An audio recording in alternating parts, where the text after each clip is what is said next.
جس میں اس کا سر اور میدے تک کے جو حصہ ہے اس پلوں کے اوپر تھوڑا سا اونچا کر کے یا سائڈ دے کر لٹا دیں۔ اس کے علاوہ اگر آپ فارمولا کو استعمال کر رہے ہیں، فارمولا ملک، تو اس میں یہ کیا جا سکتا ہے کہ آپ کچھ بہت سے فارمولے ایسے اویلیبل ہیں جن کے ساتھ AR لکھا ہوتا ہے، اینٹی ریگرجیٹنٹ، تو وہ بھی یوز کیے جا سکتے ہیں۔ اس کے علاوہ دوسری تدبیر جو ہے بچوں میں ہوتی ہے کہ کچھ میڈیکیشن ایسے بچوں میں جو وومٹ کو کم کریں یا دودھ نکالنے کو روکیں، وہ استعمال کی جا سکتی ہیں۔ اس کے علاوہ یہ پرابلم جو ہے عمومی طور پہ جو ہے کہ جب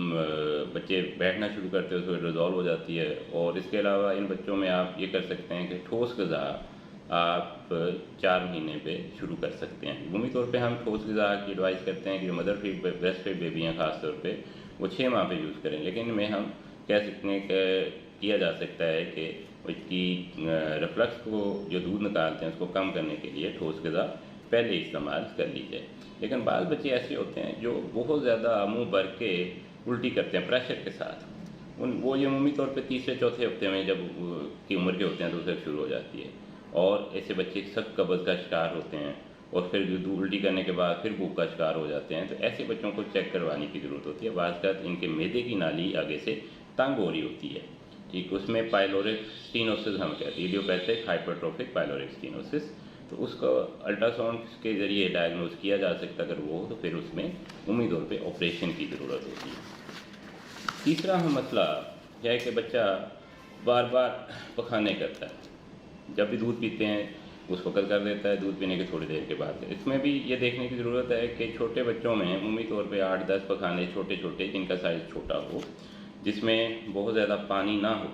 پھٹکڑیاں اور تھوڑا سا پتلا یا نرم ہو، ایک نارمل روٹین ہوتی ہے بچے، اور خاص طور پہ وہ بچے جو ماں کا دودھ لے رہے ہوتے ہیں ان میں یہ پرابلم زیادہ ہو سکتی ہے۔ لیکن یہ ہے کہ عمومی طور پہ یہ ایک ریفلیکس ہے جس وجہ سے ہوتا ہے، اسے گیسٹروکولک ریفلیکس ہم کہتے ہیں، کیونکہ جب دودھ پیتا ہے تو اس کی لہر جو چلتی ہے اس کو دودھ کو آگے لے کے جانے کے لیے، تو وہ عمومی طور پہ سارے پیٹ میں گزر جاتی ہے۔ اس وجہ سے بچے نے جو دودھ پہلے ہضم کیا ہوتا ہے وہ دودھ پیتے پیتے یا دودھ پینے کی تھوڑی دیر کے بعد پخانا کر دیتا ہے۔ اس میں عمومی طور پہ بچوں کی گروتھ ٹھیک ہوتی ہے۔ ہاں، اگر بہت زیادہ لوز موشن پانی کی طرح کر رہا ہو تو اس میں پھر ادویات کی ضرورت ہوتی ہے، ورنہ ادویات کی ضرورت نہیں ہوتی۔ صرف اس میں پریشانی ہمیں بار بار یہ ہوتا ہے کہ پیمپر چینج کرنا پڑتا ہے، بار بار صاف کرنا پڑتا ہے، اس سے بعد کا ریش بن جاتا ہے۔ اس کے علاوہ جو چوتھا اہم مسئلہ ہے وہ یہ ہے کہ بچہ کا پیٹ نہیں بھرتا، بچہ بار بار دودھ مانگتا ہے، اور یہ بھی مسئلہ عمومی طور پہ ان بچوں میں ہوتا ہے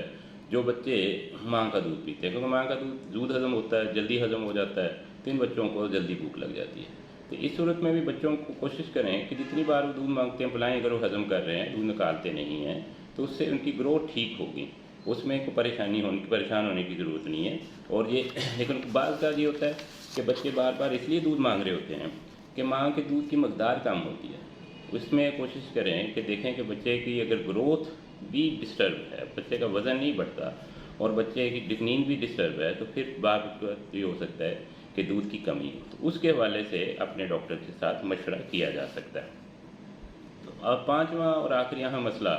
جس سے اکثر مائیں پریشان ہوتی ہیں، ان کی ذہنی تناؤ کا شکار ہوتی ہیں، ان کی نیند ڈسٹرب ہوتی ہے، ان کی صحت ڈسٹرب ہوتی ہے، وہ یہ کہ بچہ رات کو سوتا نہیں۔ جب ایک اور کمپلین ہوتی ہے کہ بچہ سوتا ہے، بہت زیادہ سوتا ہے، سارا دن سویا رہتا ہے۔ تو اس میں اصل میں ہوتا یہ ہے کہ یہ بھی پریشانی کی بات ہے، اس میں بچے کی صرف روٹین چینج کرنے کی ضرورت ہے کہ آپ کوشش کریں کہ بچہ جو جاگتا ہے جتنا ٹائم وہ دن کو جاگے اور رات کو سوئے۔ تو اس میں یہ ہے کہ